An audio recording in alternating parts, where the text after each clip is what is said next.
পরিবার পরিজনের উপর শান্তি বর্ষিত করো, অর্থ হইল এটা। আর ওয়ালা আলীর অর্থ হইল ওনার পরিবার পরিজনের উপর শান্তি বর্ষণ করিও না। নাউজুবিল্লাহ বলেন। তো বুঝিয়ে কাজ করেন, দরুদ পড়তে গিয়ে যদি গুনাহ কামাইতে হয় তৈরি, এইভাবে না বুঝিয়ে পড়ার থেকে জবান বন্ধ রাখা উচিত। যাক বাবা জানরা, তাহলে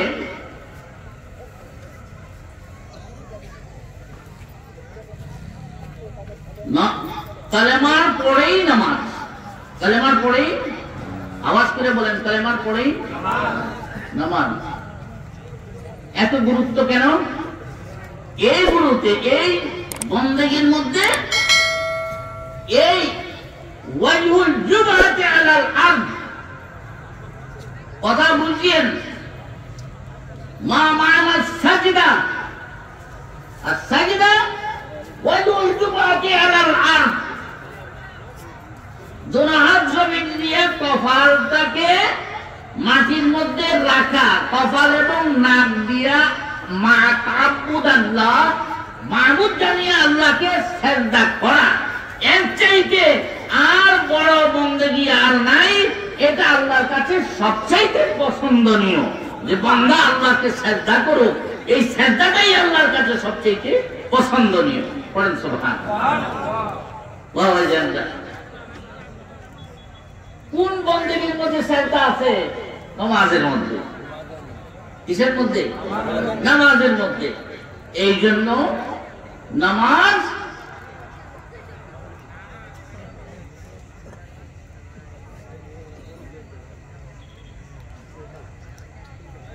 এমন একটা বন্দেগী, যে বন্দেগী হিজাবুম মা বাইনাল আশিক ওয়াল মাশুক, আবদ ওয়াল মা'বুদ। বান্দা এবং যার বন্দেগী করে মা'বুদ, সেই মা'বুদ এবং বান্দার মাঝখানের হিজাবটাকে আল্লাহ রাব্বুল আলামিন বান্দা যখন নামাজে দাঁড়ায়, তখন মাঝখানের হিজাবটা সরাইয়া আল্লাহ রাব্বুল আলামিন তার বান্দার সঙ্গে দেখা দেয়। সুবহানাল্লাহ। এই জন্য নামাজকে বলা হয়েছে as-সালাতু মি'রাজুল মুমিনিন।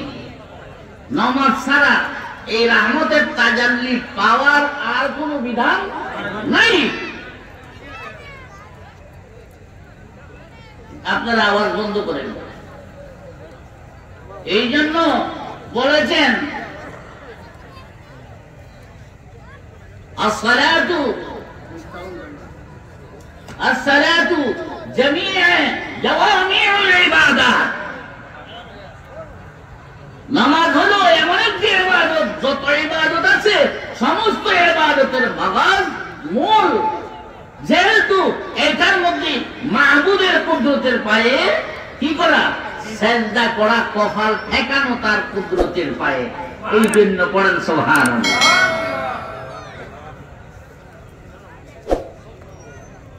ইমানের পরেই নামাজের তালকিন। নামাজ পড়লেন as-salatul khamsa, as-salatul 5 ওয়াক্ত। কয় ওয়াক্ত? বুঝেন কয় ওয়াক্ত? মূল আসিল 50 ওয়াক্ত। নবীজি কমাইয়া আনলেন 5 ওয়াক্তের মধ্যে, কিন্তু 5 ওয়াক্ত নামাজ পড়বেন, 50 ওয়াক্ত নামাজের সওয়াব আপনার আমার আমলনামায় লেখা হবে। সম্মানিত উপস্থিতি,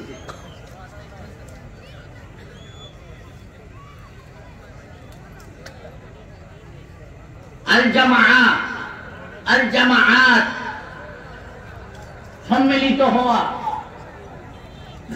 নামাজ একা একা ঘরেও পড়ে, পাহাড়ে পড়ে, বন্ধের মধ্যে পড়ে, সব জায়গায় পড়ে, দোকানে পড়ে, হাটে পড়ে, মাঠে পড়ে, যথাঅক্তে রীতিমতো যথাঅক্তে যথা টাইমে নামাজের নির্ধারিত টাইম আছে।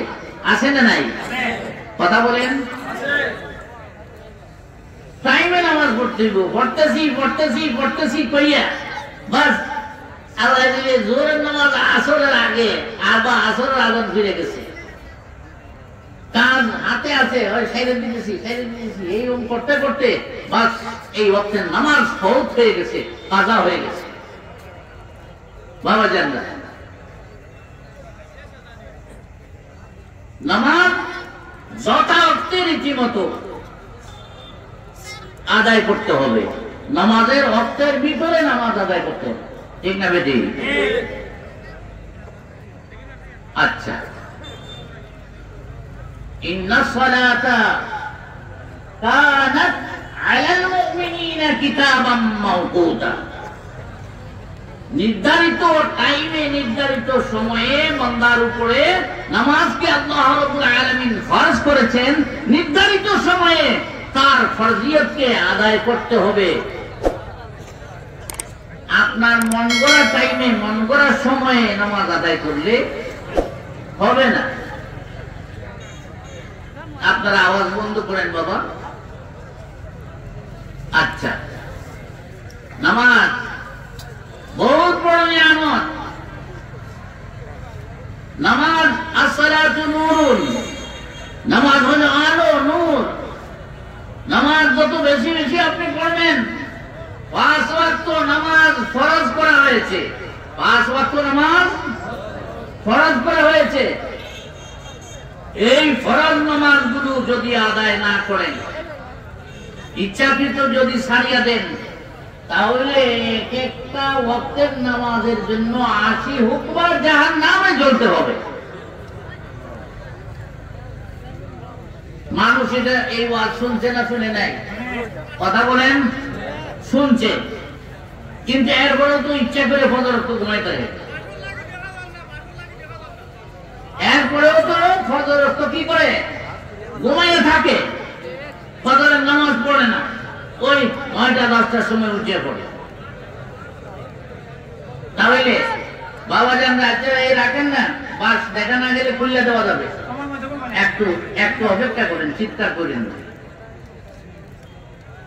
তাহলে ফজরের নামাজ যারা পড়বে তার চেহারার মধ্যে নূর আসবে, আলহামদুলিল্লাহ। ফজরের নামাজ যারা জামাতের সাথে আদায় করবে, কিসের সাথে? জামাতের সাথে যারা ফজরের নামাজ আদায় করবে, তাদের চেহারার মধ্যে নূর এসে যাবে, তাদের চেহারা একেবারে চমকাইবে এবং তাদের আমল নামায় লেখা হবে হযরতে আদম শফিউল্লাহ আলাইহিস সালাতু ওয়াস সালামের পেছনে 2 রাকাত নামাজ আদায় করেছে। পড়েন সুবহানাল্লাহ। কোন নবীর পেছনে? আদম আলাইহিস সালাতু ওয়াস সালামের পিছনে 2 রাকাত নামাজ আপনি আদায় করেছেন, আমল নামায় লেখা হবে ফজরের জামাত যদি আপনি জামাতের সাথে যদি নামাজ আদায় করেন। কপালের দুঃখ, দুর্দশা, অশান্তি দূর হয়। সে ফজরের পূর্বে মহান আল্লাহ রাব্বুল আলামিন সামায় দুনিয়ার আকাশের মধ্যে এসে তিনি ডাকেন, হাল মিন সাইলিন ওয়া হাল মিন মুস্তাগফিরিন, কে আছো আমার কাছে চাও, কে আছো মাপ চাইবে আমার কাছে চাও, আমি দিতে এসেছি। মানুষ তো ঘুমাইয়া ফজরের তো যে হচ্ছে আল্লাহ দিতে আসছে, যে হচ্ছে তাহাজ্জুদের রাতে উঠেন, কান্না শুরু করেন মাহবুবের কাছে, আপনার কপালটা তার কুদরতের পায়ে ঠেকান, সাজদা করতে থাকেন, এমনি ভাবে ফজরের নামাজ আদায় করেন। খোদার কসম করে বলছি, অতি বেশি দেরি নয়, আপনার ভাগ্য সুপ্রসন্ন হবে, আপনার ভাগ্যের চাকা ঘুরে যাবে, আপনার রিজিকের রাস্তা খুলে যাবে, কপালের দুঃখ দুর্দশা দূর হবে। কিন্তু ওই টাইমে যখন দেওয়া হয় ওই টাইমে নেই।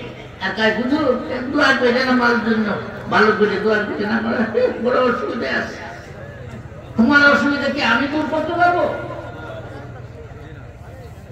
ব্যবস্থা আছে বলে বড় বিশ্বাস দিয়ে কেন দোয়া করাইছি, তুমি নামাজই ভালো না, বড় বিশ্বাসের দোয়া ওই বট গাছের উপরে যাইতো না। কথা বলছেন কি বলছি? হিসাবে তো যাইতে পারে, কিন্তু তোমার জন্য যখন তিনি যখন বলতে যাবে রব্বুল আলামিন সেখানে বাধা দিবে। কেন? তিনি বলে দিয়েছেন ইন্নাল্লাহা লা ইউগাইয়িরু মা বিকাওমিন হাত্তা লা ইউগাইয়িরু মা বিআনফুসিহিম। নিশ্চয়ই আল্লাহ তাআলা পরিবর্তন করে দেন না। ইন্নাল্লাহা লা ইউগাইয়িরু, আল্লাহ পরিবর্তন করিয়া দেন না। তার ভাগ্যকে পরিবর্তন করিয়া আল্লাহ দেন না। কেন বলেন?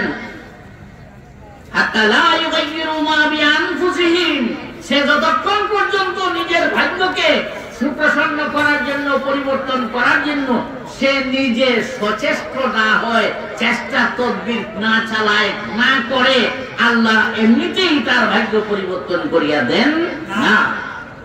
কথাটা বুঝে আসছে? কথা বুঝে আসছে? কেমনে বুঝবেন? আপনারা তো খালি একজন আরেকজনের সাথে কথা বলার জানেন। শোনেন, কথা বললেন না। কি বলেছি? এটা হাদিসে কুদসি। ইন্নাল্লাহা লা ইউগাইয়িরু মা বিকাওমিন, আল্লাহ কোন কওমের, কোন দলভুক্ত মানুষের, কোন গোষ্ঠীর, কোন ব্যক্তির কারো ভাগ্য পরিবর্তন করিয়া দেন না ততক্ষণ পর্যন্ত যতক্ষণ সে নিজে তার ভাগ্য পরিবর্তন করার জন্য নিজে সচেষ্ট না হয়, ততক্ষণ আল্লাহ তার ভাগ্য পরিবর্তন করিয়া দেন না। আপনার ভাগ্যকে পরিবর্তন করার জন্য আল্লাহ রাব্বুল আলামিন কি বলেছেন কোরআনে পাকের মধ্যে? এদিকে আমরা খেয়াল নাই, খালি দোয়া করেন হুজুর, আর ভালো ভালো খাবার আনিয়া দোয়া করাবেন, ঠিকছে, আর আপনি নিজে নামাজ পড়েন না। নামাজ রোজার আপনার দরকার নেই। একটু আতর উতর লাগাইয়া কেমন আছেন হুজুর করবেন, আর ভালো ভালো খাবার ইত্যাদি এনে রাখবেন, আর আপনি নিজে নামাজও নাই, রোজাও নাই, কিছুই নেই। পরিবর্তন করেন, আপনার অবস্থানকে আপনি পরিবর্তন করেন। এখনো সময় আছে।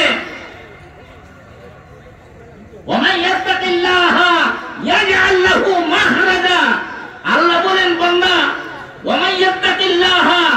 যে ব্যক্তি আল্লাহকে সর্বোচ্চ ভয় করে এবং আল্লাহতে সে, আল্লাহর জাতের মধ্যে সে মিশে যায়, মানে আল্লাহর আনুগত্য করার জন্য সে নিজে সচেষ্ট হয়, আনুগত্যের মধ্যে সে নিজকে নিজে ডুবাইয়া রাখে।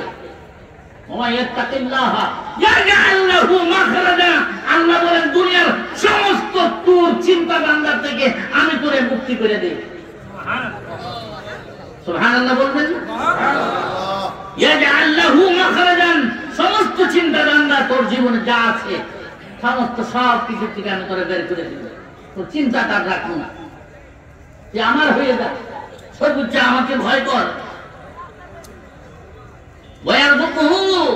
আর তিনি রিজেক্ট প্রদান করেন মিন হাইসু লা ইয়াহতাসিব, রিজেক্ট আসে করতে গিয়ে কেউ বলতে পারে না, কল্পনার বাইরে। ওয়ামান ইয়াতাওয়াক্কাল আলাল্লাহ, আর যেই ব্যক্তি আল্লাহর উপর পূর্ণ ভরসা রাখে যে আল্লাহ নিশ্চয়ই আমার ভাগ্য সুপ্রসন্ন করবেন, পরিবর্তন করবেন, আল্লাহর উপর তাওয়াক্কুল করে, তারপর যদি রাখে যে না অমুক ভাই ছেড়ে আমার যা সবকিছু করে দিব, অমুক ভাই ছেড়ে আমার সবকিছু, হ্যাঁ, নামাজও নাই, রোজাও নাই, শুধু ভাই সাহেবের খেদমতের পিছনে পিছনে, আল্লাহরে ছেড়ে ভাই সাহেবের পিছনে পিছনে দৌড়ে। কথা বলছেন? হ্যাঁ, এক ওয়াক্ত নামাজও নাই, খালি অমুক ভাই জিন্দাবাদ, ভাই জিন্দাবাদ, মারো খেচ্ছে দিন রাত 24 ঘন্টা। তোমার জিন্দাবাদ গাইবে না কেউ। সচেষ্ট হও, ইয়াজআল লাহু মাখরাজান ওয়া ইয়ারযুকুহু মিন হাইথু লা ইয়াহতাসিব ওয়া মান ইয়াতাওয়াক্কাল আলা আল্লাহি ফাহুয়া হাসবুহ। আল্লাহর উপর যারা পূর্ণ ভরসা রাখে তিনি তার জন্য যথেষ্ট।